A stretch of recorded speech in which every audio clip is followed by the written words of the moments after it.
ជំរាបសួរបងប្អូនអ៊ំពូមីងទាំងអស់គ្នាជាទីគោរពស្រឡាញ់ថ្ងៃនេះខ្ញុំមានវីដេអូមួយហើយខ្ញុំពំនាំយក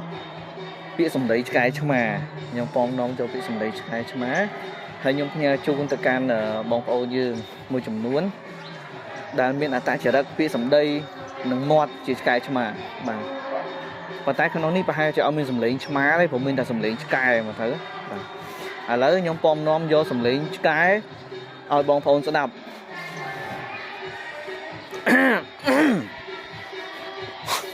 បាទបងប្អូនកុំអាសោចបាទ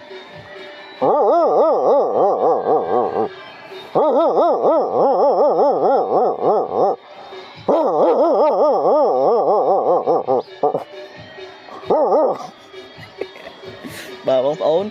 នេះគឺជាសម្លេងឆ្កែដែលខ្ញុំពំនាំបើសម្លេងឆ្មា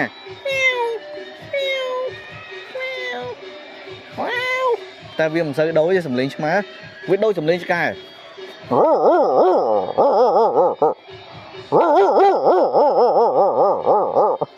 បាទហេតុអីបើខ្ញុំពំនាំយកសម្លេងនឹងមកឲ្យបងប្អូនណាគ្រប់ពេលខ្ញុំតែងតែលឺអញ្ចឹងបិទតែទ្វារបន្ទប់អញ្ចឹងទៅទៀតវាខ្លាយជាអ្នកមានហើយមើលឡើងធាត់វាមានអីស៊ីវាមិនដែលចេះចាច់រំលែកគេទេបាទនេះក៏ហុចឲ្យអ្នកចិត្តខាងប្រចានដែរហើយមិនគ្រប់អញផងអីអញគ្រប់ឯង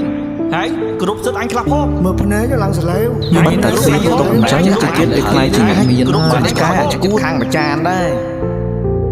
អាហ្នឹងហើយដែលខ្ញុំថាជាសម្លេងឆ្កែជាសម្លេងឆ្មា